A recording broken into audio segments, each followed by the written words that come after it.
नवीन वर्षाची सुरुवात कशी करावी? 1 जानेवारीला स्वामींचा गुरुवार.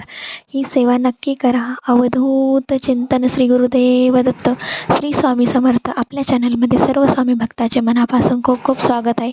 नवीन वर्षाची सुरुवात आपल्याला स्वामींच्या सेवेपासून करायची आहे. 1 तारीखला गुरुवार आहे, म्हणजेच उद्या स्वामींची प्रभावी सेवा करायची आहे.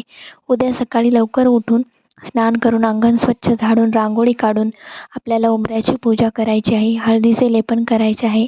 त्यानंतर स्वामींची पंचामृताने अभिषेक करायचा आहे. आपल्याला स्वामींना अभिषेक घालायचा आहे. अभिषेक करण्यासाठी स्वामींना एका तामणामध्ये ठेवायचा आहे. अष्टगंध व अक्षदा अर्पण करून आपल्याला पंचामृताचा किंवा आपण जलाचाही अभिषेक करू शकता. तर अभिषेक करताना आपल्याला श्री स्वामी स्तवन व श्री स्वामी समर्थ महाराज मंत्राचा 1 माळ जप करायचा. त्यानंतर गणपती अथर्व शीर्षक म्हणायचं आहे.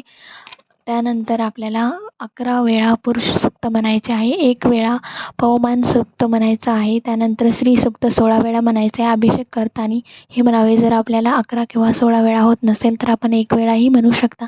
स्वामी फक्त भक्तीचे भाव आणि भक्ती पाहतात, आपण काय करत आहे ते नाही. त्यानंतर आपल्याला स्वामींना अष्टगंध लावायचा आहे. 11 माळी जप करायचा आहे. त्यानंतर श्री स्वामी चरित्र सारामृत या ग्रंथाचे पठण करायचे आहे. स्वामींची भावपूर्ण आरती करायची. स्वामींना नैवेद्य दाखवायचा आहे. त्यानंतर स्वामींना प्रार्थना आपल्याला करायची आहे की साधी भोळी स्वामी आपली स्वीकारा. जर कोणाला वाटत असेल की एवढं आपल्याच्याने सेवा होणार नाही, तर स्वामींचं नामस्मरण करायचं आहे. कारण स्वामी फक्त आपली भक्ती पाहतात, भाव पाहतात. कारण जास्त नाही काही केलं तरी श्री स्वामी समर्थ मंत्राचा जप करायचा आहे. तर व्हिडिओ आवडला असेल तर चॅनलला लाईक, शेअर आणि सबस्क्राईब करायचं आहे. श्री स्वामी समर्थ. तर उद्याची ही सेवा नक्की करा. स्वामींचा